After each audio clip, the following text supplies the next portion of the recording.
Here's the brief news from the world over this week.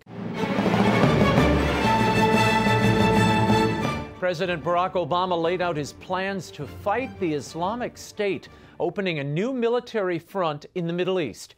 In a primetime address on Wednesday, the president said he's authorizing airstrikes in Syria as well as expanded strikes in Iraq as part of a steady, relentless effort to root out ISIS. Following consultations with allies abroad and Congress at home, I can announce that America will lead a broad coalition to roll back this terrorist threat. Our objective is clear. We will degrade and ultimately destroy ISIL through a comprehensive and sustained counterterrorism strategy. The president did not say when strikes in Syria would begin, but they will commence without permission from Syrian President Bashar Assad.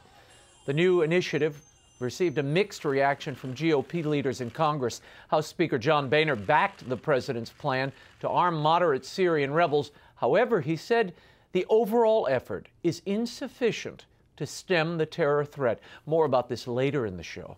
And Boko Haram's reign of terror in Nigeria continues. In an interview with Zenit, chairman of the Nigerian Bishops' Conference, Ignatius Kaigama, said the Islamic militants have forced the closure of a seminary and driven Augustinian nuns from their convent following attacks. Archbishop Kaigama voiced concern that if left unchecked, religious terrorism will spread beyond Nigeria. Local church officials are also reporting that nearly 100,000 Catholics have been displaced by Boko Haram. And thousands mourned the death of 3 nuns brutally murdered in their convent in Burundi earlier this week. The sisters were members of the Xaverian Missionary Order and ranged in age from 75 to 83. 2 of the nuns were stabbed to death in their convent near the Burundi capital last Sunday. Hours later, a 3rd sister was found dead, her beheaded body severely beaten. According to police, all 3 were raped. Local authorities have arrested a suspect who has confessed to the killings.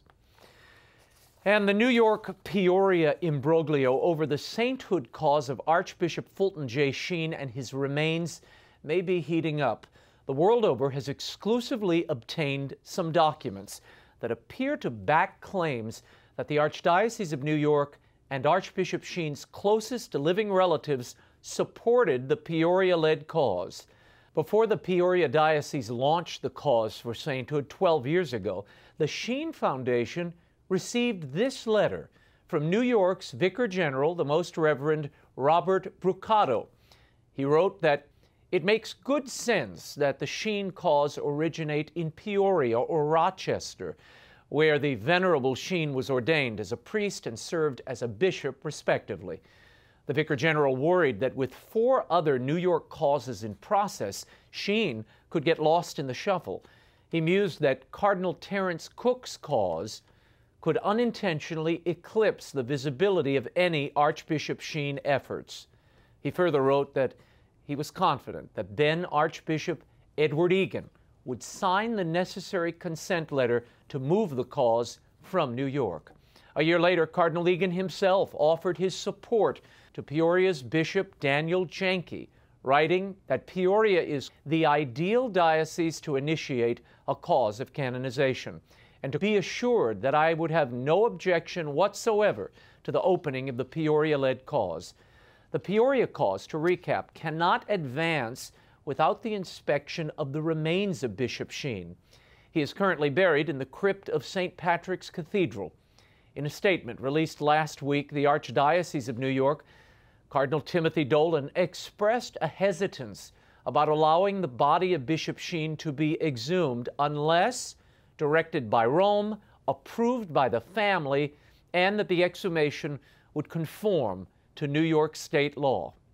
In a 3rd letter obtained by the world over, Archbishop Sheen's closest surviving family member, Joan Sheen Cunningham, wrote the Vatican prefect for the Congregation of the Cause of Saints, saying, "I sincerely believe that moving his body would be advantageous to the cause." Ms. Cunningham further rued the location of her uncle's remains in New York, writing in 2005, "Where the crypt is located makes it impossible for people to visit. In fact, I feel many people visiting St. Patrick's do not realize that the Archbishop is buried under the altar." She continued, "The place in St. Mary's Cathedral in Peoria, where they plan to have the remains, is beautiful and inspiring. I think people would form groups to visit and pray there." The letter appears to contradict statements made more recently by the 87-year-old Ms. Cunningham. She told local media in New York this year that the family won't move the body, but they are willing to share some of the relics. The Archdiocese of New York repeated that sentiment. In the meantime, the cause remains in limbo. The Diocese of Peoria and the Archdiocese of New York are said to be in dialogue over the matter. We will keep you posted. And Pope Francis appears to be adding a few more stops to his travel itinerary in the near future. The European Parliament announced Thursday that the Holy Father will make an official visit and address the body in Strasbourg, France, on November 25th. And according to the Boston Globe, the Holy Father may be visiting Turkey shortly thereafter. Sources in the Turkish embassy to the Holy See are quoted as saying the Pope may go to Istanbul on November 30th, where he'll meet with Orthodox Patriarch Bartholomew I and celebrate the feast of St. Andrew, patron of the See of Constantinople. Meanwhile, the Chaldean Catholic Patriarch Louis Sacco is urging the Holy Father to make a stop in Iraq. He said the Iraqi people need his presence, given the plight of Christians there under the grip of ISIS terrorists. Big change could be coming to Scotland, as voters there will be voting yes or no to independence next week. The British political establishment has descended on Scotland to plead for a United Kingdom. This after polls suggest the once far-fetched notion of Scots voting to break from Britain has become a reality. The leaders of the three main London-based parties tried to woo skeptical Scottish voters, but some Scots seemed unmoved. Independence leader Alex Salmond accused his opponents of succumbing to panic. Polls indicate the two sides are neck and neck ahead of the September 18th referendum. We'll keep following this story. And the 115th successor of St. Patrick took office this week in Ireland. The Most Reverend Eamon Martin became Archbishop of Armagh and Primate of all Ireland this week. Pope Francis accepted the resignation of the retiring Cardinal Sean Brady following revelations that as a young priest, he encouraged an abuse victim to keep his complaints private. He turned 75 last month. And on Wednesday, Father William Carmona Lopez died in San Antonio. 2 days earlier, he was granted his dying wish. Succumbing to the effects of cancer, the fourth-year seminarian was ordained a priest. Father Carmona was already battling colon cancer while studying at San Antonio's Assumption Seminary. His plan was to serve as a priest in the Diocese of Nashville next year, as he was getting better before the cancer returned. Nashville Bishop David Choby administered the rite of ordination in the hospital bed where Father Carmona would later die.